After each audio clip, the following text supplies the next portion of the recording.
दोस्तों, बहुत समय पहले की बात है। एक छोटे से गांव में एक 20 साल का युवा लड़का रहता था जिसका नाम संकेत था। संकेत का परिवार बेहद गरीब था।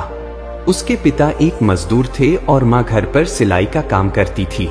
संकेत का सपना था कि वह पढ़ लिख कर अपने परिवार को गरीबी से बाहर निकाले, लेकिन हर बार जब वह किसी परीक्षा में असफल हो जाता या नौकरी की कोशिश में विफल होता तो वह अपनी तकदीर को कोसता।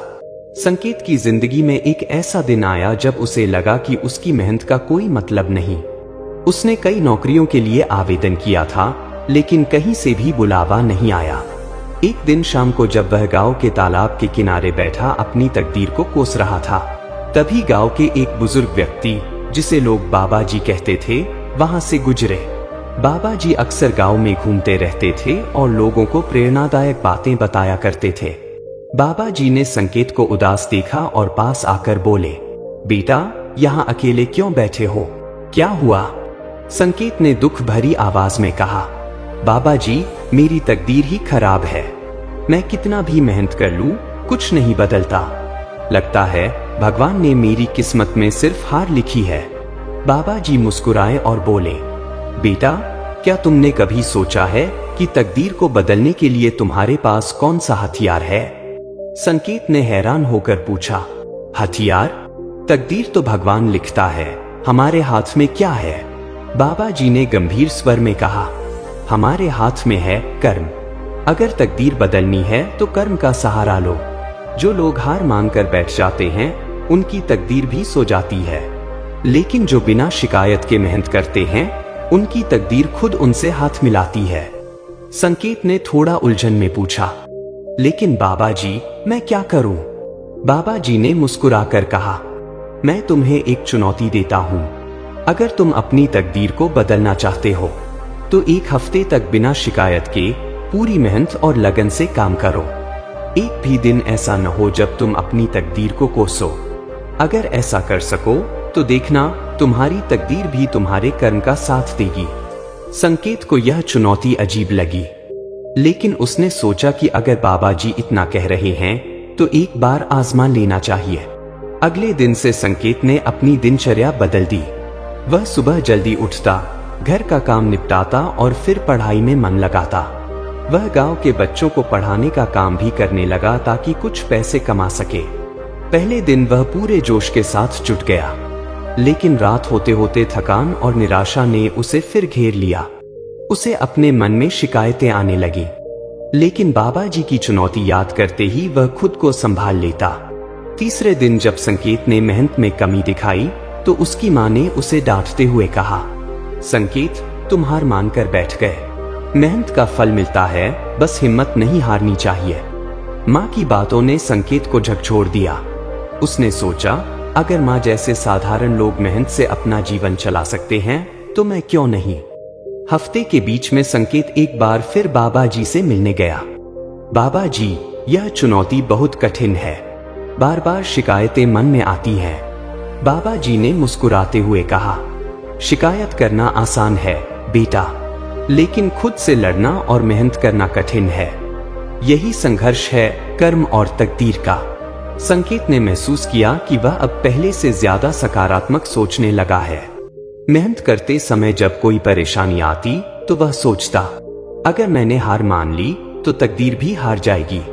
हफ्ते के अंत तक संकेत को एक नया काम मिला, गांव के सरकारी स्कूल में अस्थायी शिक्षक के रूप में। उसकी मेहनत और बच्चों को पढ़ाने की लगन को देखकर स्कूल के प्रधानाचार्य ने उसे मौका दिया।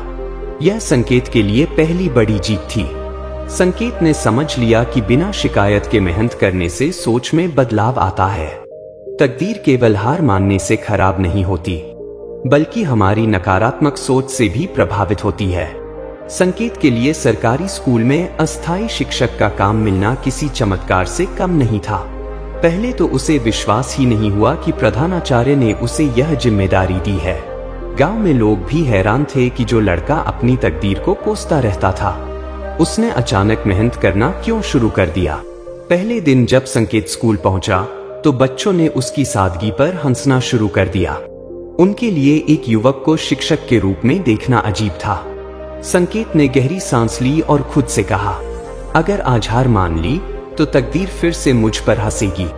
उसने पूरे आत्मविश्वास के साथ बच्चों को पढ़ाना शुरू किया। 1 सप्ताह तक मेहनत करने के बावजूद संकेत को अब भी कई परेशानियों का सामना करना पड़ रहा था। कुछ बच्चे उसकी बात नहीं मानते थे। प्रधानाचार्य ने सख्त लहजे में कहा कि अगर बच्चों का प्रदर्शन नहीं सुधरा तो उसकी नौकरी जा सकती है। घर की आर्थिक स्थिति अब भी वैसी ही थी। एक दिन संकेत ने थककर सोचा, क्या यह सब करना बेकार है? क्या मेरी मेहनत का कोई फायदा नहीं? तभी उसे बाबा जी की बात याद आई। कर्म का फल देर से मिलता है, लेकिन मिलता जरूर है। संकेत ने पढ़ाने का तरीका बदलने का सोचा। उसने बच्चों से उनकी पसंदीदा कहानियां सुनी और उन्हें पढ़ाई से जोड़ा। बच्चों को कहानियों के जरिए कठिन विषय समझाने शुरू किए। धीरे धीरे बच्चों में दिलचस्पी बढ़ने लगी। कुछ ही दिनों में बच्चों की समझ और प्रदर्शन में सुधार दिखने लगा। एक दिन प्रधानाचार्य ने संकेत को बुलाया और कहा, संकेत, बच्चों में बड़ा बदलाव दिख रहा है। तुमने बहुत अच्छा काम किया है। संकेत की आंखों में चमक आ गई। उसने महसूस किया कि जब हम बिना शिकायत के मेहनत करते हैं तो तकदीर भी हमारा साथ देती है। गांव में चर्चा होने लगी कि संकेत ने बच्चों को पढ़ाई में रुचि दिला दी है। कुछ लोग अब उसकी तारीफ करने लगे। संकेत के लिए यह सब एक नई शुरुआत थी। अब उसे अपनी मेहनत पर भरोसा होने लगा था। एक शाम संकेत बाबा जी से मिलने तालाब के किनारे गया। बाबा जी मुस्कुराते हुए बोले, तो बेटा, अब क्या तकदीर अब भी खराब है?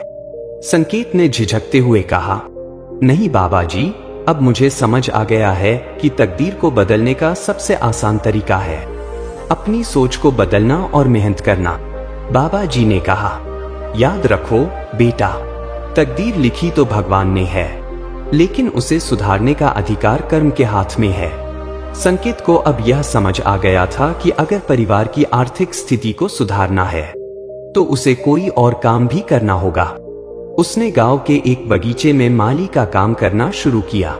स्कूल के बाद वह वहां पौधों की देखभाल करता। धीरे धीरे उसका नाम एक मेहनती और ईमानदार युवक के रूप में गांव में फैलने लगा। एक दिन गांव में एक सरकारी अधिकारी का दौरा हुआ। प्रधानाचार्य ने बच्चों के प्रदर्शन और संकेत की मेहनत के बारे में अधिकारी को बताया। अधिकारी ने संकेत से पूछा, तुम इतने कम समय में बच्चों में इतनी अच्छी आदतें कैसे ला पाए?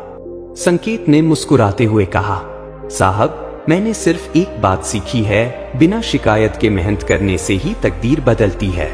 अधिकारी ने उसकी मेहनत की सराहना की और उसे स्कूल में स्थायी शिक्षक बनाने का प्रस्ताव दिया। संकेत की मां ने जब यह सुना तो उसकी आंखों में आंसू आ गए। वह बोली, बेटा, तुमने मेरी मेहनत का फल दिया। संकेत ने कहा, नहीं मां, मैंने सिर्फ मेहनत करना सीखा। तकदीर ने अपना रास्ता खुद बना लिया। अब संकेत को हर महीने निश्चित वेतन मिलने लगा। उसने बगीचे का काम भी जारी रखा ताकि अतिरिक्त पैसे कमा सके।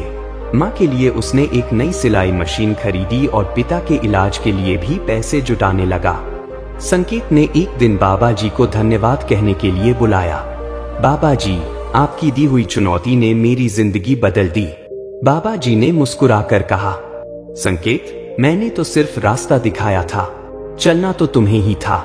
याद रखना, कर्म ही तकदीर का निर्माता है। संकेत ने प्रण किया कि अब वह कभी अपनी तकदीर को कोसकर हार नहीं मानेगा। संकेत की मेहनत अब गांव में मिसाल बन चुकी थी। जो लोग पहले उसे तकदीर का मारा समझते थे, वही अब उसकी तारीफ करते नहीं थकते। उसकी मां के चेहरे पर भी खुशी लौट आई थी। संकेत ने न सिर्फ अपने परिवार की आर्थिक स्थिति सुधारी, बल्कि अपने आत्मविश्वास को भी मजबूत कर लिया था। एक दिन गांव में खबर फैली कि स्कूल में अचानक शिक्षक की कमी हो गई है और संकेत को पूरी जिम्मेदारी खुद उठानी पड़ेगी। यह सुनकर संकेत थोड़ा घबरा गया।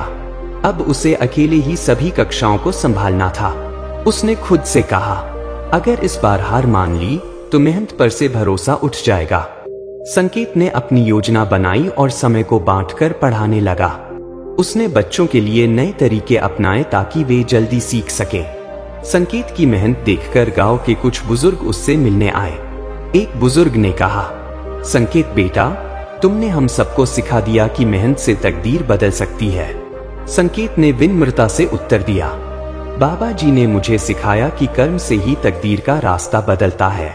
मैंने सिर्फ उनकी सीख पर अमल किया। एक दिन संकेत बाबा जी से मिलने तालाब के किनारे गया। बाबा जी पीपल के पेड़ के नीचे ध्यानमग्न बैठे थे। संकेत ने पास जाकर कहा, बाबा जी, मैंने आपकी दी हुई चुनौती पूरी कर ली। अब मेरी जिंदगी में सकारात्मकता आ गई है। बाबा जी ने आंखें खोली और मुस्कुराकर बोले, बेटा, तकदीर को बदलने के लिए बस एक ही मंत्र है, कर्म। जब भी कठिनाई आए, उसे अपनी तकदीर का इम्तिहान मानकर मेहनत से पार करो। कभी शिकायत मत करो, क्योंकि जो शिकायत करता है उसकी तकदीर भी उससे रूठ जाती है। संकेत ने सिर झुकाकर बाबा जी का आशीर्वाद लिया। संकेत ने अपनी नौकरी को पूरी लगन से निभाया। बच्चों की पढ़ाई में भी लगातार सुधार हो रहा था। सरकारी अधिकारी ने उसकी काबिलियत देखकर उसे स्कूल का स्थायी शिक्षक बना दिया। अब संकेत की आर्थिक स्थिति भी बेहतर हो चुकी थी। उसने अपने पिता का इलाज कराया और मां के लिए एक अच्छा सिलाई केंद्र खोल दिया। एक दिन गांव के प्रधान ने एक विशेष समारोह का आयोजन किया। समारोह में गांव के सबसे मेहनती और प्रेरणादायक व्यक्ति के रूप में संकेत को सम्मानित किया गया। प्रधान ने कहा, संकेत ने हमें सिखाया कि तकदीर केवल रोने से नहीं बदलती, उसे बदलने के लिए कर्म और सकारात्मक सोच की जरूरत होती है। संकेत ने सम्मान स्वीकार करते हुए कहा, यह सम्मान मेरा नहीं बल्कि उस मेहनत का है जिसने मुझे तकदीर बदलने का साहस दिया। अब संकेत के जीवन में सब कुछ बदल चुका था। उसकी मेहनत और कर्म की भावना ने न केवल उसकी तकदीर को बदला, बल्कि गांव के युवाओं में भी एक नई उम्मीद जगाई। लोग अब संकेत की कहानी से प्रेरणा लेकर अपने जीवन में भी बदलाव लाने की कोशिश करने लगे। एक दिन एक छोटा बच्चा संकेत से आकर बोला, भैया, मुझे भी पढ़ना है और आपकी तरह बड़ा आदमी बनना है। संकेत ने उसे प्यार से सिर पर हाथ फेरते हुए कहा, बिल्कुल, अगर तुम भी बिना शिकायत के मेहनत करोगे तो तुम्हारी तकदीर भी तुम्हारा साथ देगी। कुछ महीनों बाद बाबा जी गांव छोड़कर आगे की यात्रा पर निकलने वाले थे। संकेत ने उनसे मिलने की ठानी। बाबा जी, आपने मेरी जिंदगी बदल दी। आपके बिना मैं शायद कभी यह सीख न पाता। बाबा जी ने मुस्कुराकर कहा, संकेत, याद रखना, जो कर्म करता है उसकी तकदीर भी खुद ब खुद बदल जाती है। अब तुम खुद एक प्रेरणा हो। लोगों को सिखाओ कि मेहनत ही तकदीर का असली रास्ता है। संकेत ने भावुक होकर बाबा जी को प्रणाम किया। संकेत ने बाबा जी की दी हुई सीख को जीवन का आधार बना लिया। अब वह गांव में शिक्षा और मेहनत का प्रतीक बन चुका था। उसने बच्चों को न केवल पढ़ाई में बल्कि जीवन में भी मेहनत और सकारात्मक सोच का महत्व सिखाना शुरू कर दिया। दोस्तों, तकदीर बदलने का असली रास्ता कर्म और मेहनत है। शिकायतें सिर्फ समय बर्बाद करती हैं, जबकि मेहनत से ही सफलता मिलती है। कर्म पर विश्वास रखने वाला व्यक्ति कभी हारता नहीं, क्योंकि तकदीर भी उसी का साथ देती है। दोस्तों, अगर आपको ये कहानी अच्छी लगी हो तो इसको लाइक जरूर करें।